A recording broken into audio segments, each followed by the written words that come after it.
当にボイスみたいじゃないですか。You seem to have been away for a while without any word of your whereabouts. What has brought you back to the fore?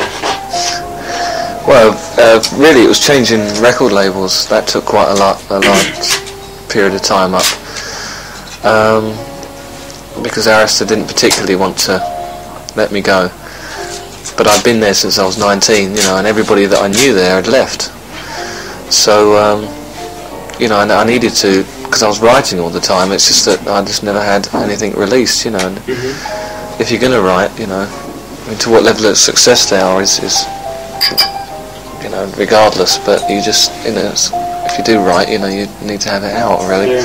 You had a deal already made with another label, but you just couldn't get out of your obligation to... Yeah, so that it took about 2 years, and then, I mean, this album didn't take long to record, but it's a little bit more time, and then, you know, so hence the change to Warner Brothers. アリスタから移籍したんだけど、モアナに。で、それでアリスタモアナのやつ。I guess it was an interval of 3 years before the last one, so you seem to be not exactly the prolific type, I guess. Not as far as releasing records go, no. But I write all the time. I mean, I always record the last 12 songs I've written. So in other words, there's millions of songs in between that I just end up writing for a hobby. That's why they changed to Warner Brothers, where they can keep up with my writing, because, you know, the songs I write, and say the next 4 months won't get anywhere, because when I sit down and write an album, I don't think, what was that song I wrote 3 months ago or 6 months ago? So when I came to do this album, I didn't think, what have I written in the last 3 years? I just pick up the jewels of the little chestnuts over there. No, I just forget them. They just don't, you know. Yeah, I mean, if they're on tape, if I listen to them, I think, well, why did I write that? I can't know why. So lots of these tracks on here, like Traffic in Fleet Street and August in the Morning, were titles I had one night, booked the studio the next day, because when you produce it, you book the studio or whatever, booked the studio, wrote the song in the morning, and then did it in one day. Is that right? Yeah. So they're not representative of the last 3 years at all. They're how I felt when I recorded the album. So the major problem during your little hiatus there was the administrational and legal side of things. Yeah, I never wanted to get into a legal battle. That's why it took so long. You know, because if it came into a legal battle, I'd probably just won't do it anymore. I didn't really despise the legal side of it, because that's what split Haircut up. So I wasn't about to have another scene like that, otherwise I'd just say sod it. I write songs for a hobby. So it's not a matter of fanatic devotion or dedication to music as much as just being like a hobby or a pastime. Well, no, it's I've always done something, I suppose, in the arts. Before I was in the band, I was a commercial artist, so, you know, and I started writing around about 15, 16, because I saw that you didn't have to be an ex-member of Yes to be in a band, you know. But then again, when I sat down and started writing, it wasn't coming out like punk. It came out like the influences that I had. You know, and that ranged from anything from jazz from my father, and, you know, just songs, but Baccarat songs that I liked, and this and that. So that's how it was, really. You know. I just whether I've got a record deal or whether to what level of success it is beyond me. But I love music. Yeah. You know, that's why I haven't used compromise with all the sounds. I'm still using the same instruments, and that's why I haven't really got any zest to sort of really change into sort of electronic stuff, really. You know. Because I mean, when I first started, there was electronic stuff coming around anyway, and we were the sort of people that didn't do it. So I'm not about to change now, really, because you know, I don't think I could write on a synthesizer or a drum machine. It wouldn't interest me. One rather surprising aspect, I guess, is the way you are seen in Japan, the way you've been seen in Japan ever since Haircut 100 is. You know, when the band came out, there was all this, you know, new romantics and post-punk, blah, blah, blah. In England, it seems like you were seen as sort of a pop idol. But in Japan, the the label of Pop Idol was never really attached to it. You were seen as more, I guess, a traditional orthodox pop group. Yeah. You know. Well, because it's probably because we weren't musically it wasn't like your traditional pop band. Mm-hmm. It wasn't like, you know, I Love You, Babe. Mm-hmm. You know, I mean, it was for a pop band, it was a pretty obscure one. You know, because with songs like, I mean, even the name Haircut 100, and songs like Calling Captain Autumn, Lemon Fire Brigade, Milk Film, Baked Beans, they're not songs that you'd really sing to the youth. You know what I mean? It was just like a band like that influenced by commercial art, but playing Latin American funk type of music, with a mixture between that and Revolver on Rubber Soul. Right. So it was, you know, and we weren't really tagged in with that new romantic thing in Britain, because they all had sort of dyed long hair and, you know, it was, I don't know, we're just sort of individual, but we just got, because we came out of that time, we got plonked in there. A new wrinkle, a new phase. Yeah. But that last one to happen in Britain. I think so. Yeah. That happened. That affected went all over Britain and got taken to other countries. What do you refer to it? Well, I mean, it was a sort of, you know, there's no waves from Britain anymore. You know, I mean, there's something little fragmented bits like there. You might get acid house now, but it's not really all over Britain. It's not the vast majority of the teenage. It's not like a teenage culture. There's a few people in London that are even older than me that, you know, 10 years ago or something would try every different thing, and now it's the last thing that they can possibly do. And you know, all the records that are made up, there's no bands that represent a movement, and the records are made by guys, 40-year-old guys in studios. So it's not really taken the youth by storm. You know, now you'll get one teenager that'll be into rap and have a skateboard. One will have, you know, one will have Hush Puppies and be into Smiths. One will have an Afghan and be into Hendrix. It's all, you know, different. Whereas if you took a typical teenager 5 or 6 years ago, you know, it would have been into the romantic thing. You know, it happened all over Britain, and that was taken to America, if you know what I mean. You know, and that was taken around. But now there's no real wave of anything. Interesting. I always take well, this is assuming that you were labeled as a pop idol, but did you always take that with a kind of a grain of salt, with tongue-in-cheek? Yeah, especially when you're younger. You have fun with it. You know, definitely. Especially if you're in a band. I mean, did it ever did it ever hold you back? Did it ever stand in your way? No, I didn't want to start writing different songs or anything. It didn't affect me that way.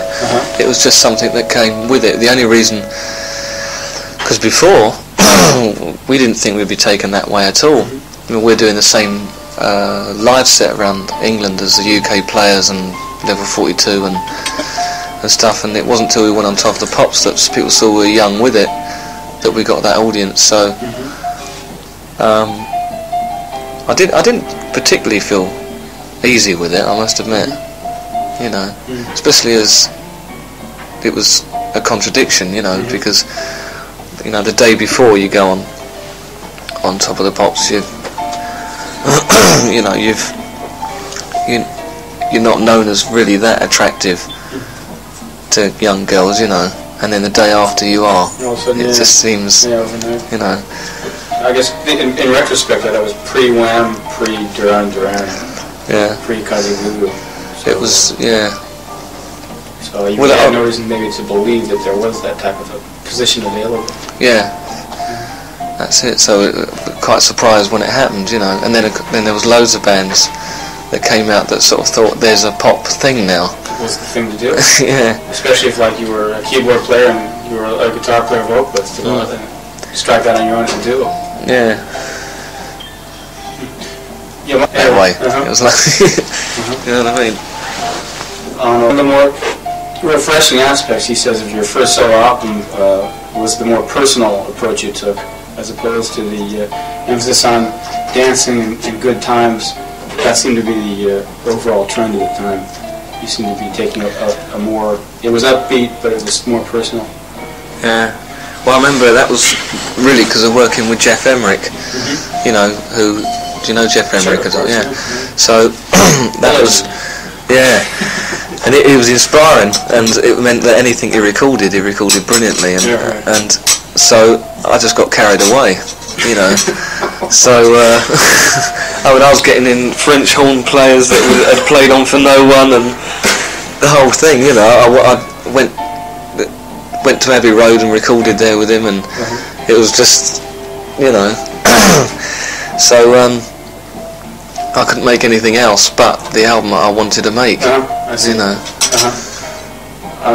So I used to, Jeff. Thinking back on the video clips from the days of Whistle Down the Wind, and was it Blue Hat for Blue Day? Yeah, Blue Hat for Blue Day. You kind of were portrayed as rather naive, looking naive and also very innocent. Is this a side of yours that you wanted to portray? Look very sensitive and naive, I guess you could say. Well, I don't know. It's just the songs were when I look back at, say, North America now. I mean, I find it was what I was 22, 23. I find it quite melancholy. So it was probably a 22-year-old trying to, you know, to be serious, if you know what I mean. Yeah, sure. So it probably came over that way. You know, I mean, I wasn't particularly that happy at the time, and it seemed to reflect a bit, you know. And it wasn't till later that my sense of humour that I had sort of drifted back a bit, really. You know, so I suppose it did come over a bit like that, really. Yeah. And you don't really know how to deal with it when you're 22 so much. Yeah. You know.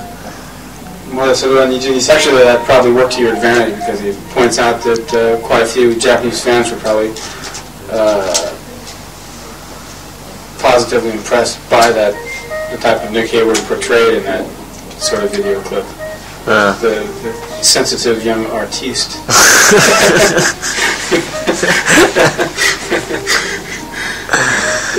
Do you think that's fine? I mean, there's nothing you would...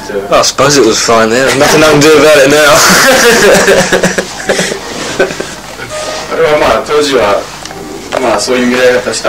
It does seem to be something you're a little bit uncomfortable with now, maybe, but it still seems to be a side to your persona that I guess it might be kind of hard to get away from. There seems to be that side, and also, you know, it's a little more of an upbeat side, more of the detached side. I suppose it's something you just kind of have to live with, because it does come through no matter what you do. Yeah, and I'm trying to really just write the ultimate song of relationship song. You know, if I can get that, then I'll be really, you know, pleased. It's just trying to get it down into song form, and to, you know, to get it over in a really sincere way. If you can do that, you've won. You know, so I'm still going about it, really. Still trying, you know.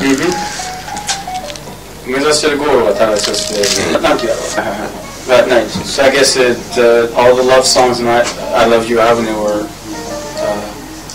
reflect that effort on your part.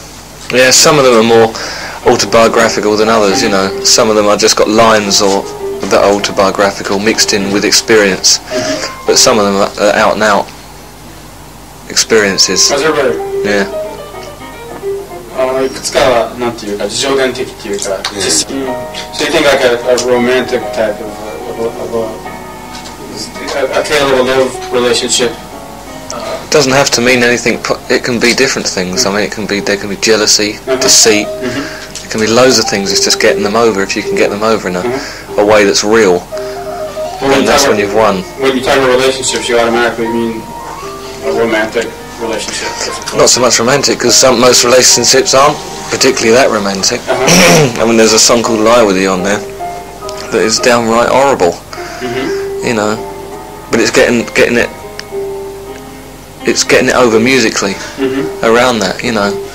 Some songs I wrote the title first, and it's like word association where you carry on from that. Others I wrote the lyrics first, and others I had, like August in the Morning was title one night, then just sat down on the piano. Brilliant. My key. And other songs are, you know, like August in the Morning, I just sat down when I was in the studio and played the piano, recorded it, and then sat at the mixing desk, wrote the lyrics, and there it was, done in one day, you know. So, you know, but I think it's an underestimated thing, you know, they say about love songs, because you immediately think of dance love songs that are disguised by a good backing track, but the lyrics leave it just lame, you know. You hear the same ones again, just jumbled up, and that's a hack writer that sits down and writes for the charts, you know. What's an example of a good love song, you know? Well, like Girl, John Lennon sings it. He sings it like he really means.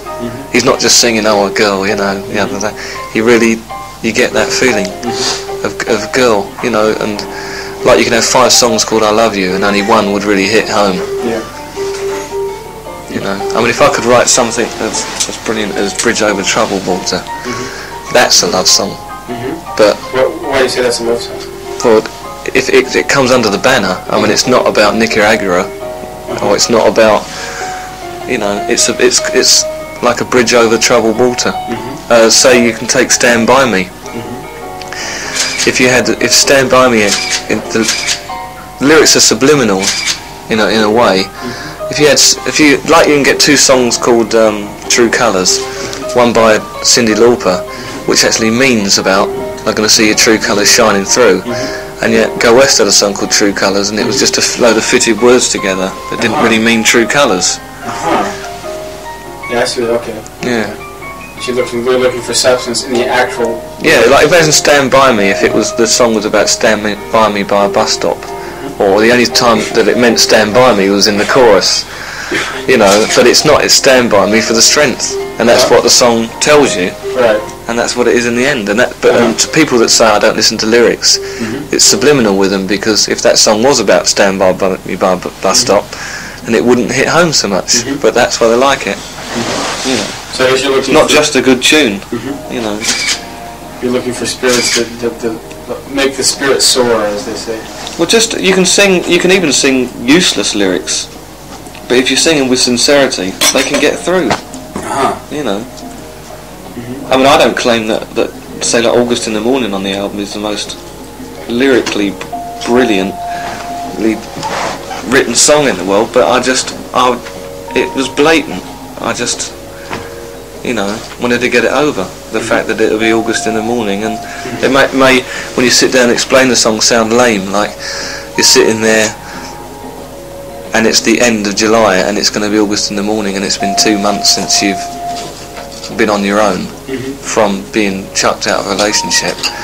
But then again, you know, imagine the actual being in that situation is pretty distressing. You know. Not more relationship you could. I guess when you're talking about, like, you know, you mentioned relationships, you know, I mean, any of a number of relationships are possible. It doesn't have to be between two lovers or a husband or wife or whatever. It can be between, I suppose, a father and son, or, you know, mother and daughter, a teacher and student. In your case, I suppose you tend to focus in on romantic relationships, though. Yeah. Or is that a false assumption? Yeah, I do. But I mean, there's you know, like Traffic in Fleet Street is a love affair with a particular part of London that inspired you to write, type of thing. So there's Traffic in Fleet Street like that, which I suppose isn't about, you know, a particular girl. That's about, you know, sitting there when I was overwhelmed when I first moved to London, and that's where I went, and the whole atmosphere of the place. So there's there, and what Fleet Street means to me, you know, and also coupled with the fact that it's where there's a certain part of the press that was there, you know, that is now in Wapping. So it was written about the celebration of them leaving Fleet Street. So is that, but I suppose I do seem to write about relationship with women more, I suppose, because that's what I seem to have know more about. You know. I guess it's just also more part of the pop tradition. Well, it's also what I was weaned on. You know. But then again, I'm only on my 3rd album. You know, I've yet to. That's why I'm saying I'm still learning. You know. I mean, I write loads of songs where I write about different subjects, and then I never sort of sometimes think, oh, I want to record that, because I think maybe that would be used. You know, I've got to know a lot about a subject before I write about it, and I suppose I know a lot about the one that has affected me so far. You know. Just say one rather striking aspect of the recent album is your departure from the more from the simpler arrangements of the past. You seem more plush now. What exactly is going on there in the musical side of things? Probably because I'm producing it. So when you do that, you got control over it. So, and I've had years of being in the studio now, so you get to do what you want. But then again, I would disagree slightly, because there's songs on there that have just got 3 instruments on the whole thing. So I see it as less complicated than say North of Miracle, which had 66-piece orchestras on some songs and loads and loads of stuff. So I see some of these songs more as simpler. Could it be there's more range then? Yeah, I arranged them more before than as I was going, because they were recorded quite quick. So, you know, I mean, if Traffic in Fleet Street, if I'd have waited a week to record it, maybe it would have had more instruments on it. You know. How much of some people, other Nick Heyward fans that he knows, their first comment upon listening to the record was, you know, Nick sounds quite a bit more lively than he has in the past. He sounds like he's, you know, full of worms this time. Really full. Well, I didn't particularly like my early 20s. That's why, you know. This was your way of kind of rectifying the. Yeah, I just feel better now. You know, I'm enjoying my late 20s. What do you mean by not liking your early 20s? I don't know. You know, I mean, I was always looking for things, you know, and I'd change my mind all the time about things, and I just wasn't really that settled, you know, really. I mean, I didn't really live anywhere particularly. If I did, then I'd move, you know, and I just really didn't really sort of like know what I was doing a lot of the time, you know. What changed things for you? Time. Was there any like one? No, nothing really happened. It's just time. Time heals everything, doesn't it? You know, you just sort of, you know. It doesn't heal it. It makes things worse. People get crazier. I don't know. You know, I seem to just feel more at ease as I got older. You know. I mean, I'm quite looking forward to being older. You know. Looking for equality in life. You know, you can do things like this. You can travel around, but you can make it work and enjoy it, rather than thinking that it's something that you have to do or whatever. You know, like like when I was in Hong Kong, you know, I thought, this is great. I'm in Hong Kong, and although I had loads of interviews to do, loads of this and that, you got to enjoy it. You know, you got to make everything worthwhile. It's no good, you know, going against the grain, and that's what I used to be like in a way. You know, so now you just got to get a quality of life, because if you don't like it, why are you doing it? So I do it because I like it. You know. It's like... How could it just be a matter of time remedying that sort of personality? It seems like there should be a certain string series of events or something that would lead to your changing. Well, no, it wasn't really a series of events. I wasn't really doing a lot. That's probably what it was.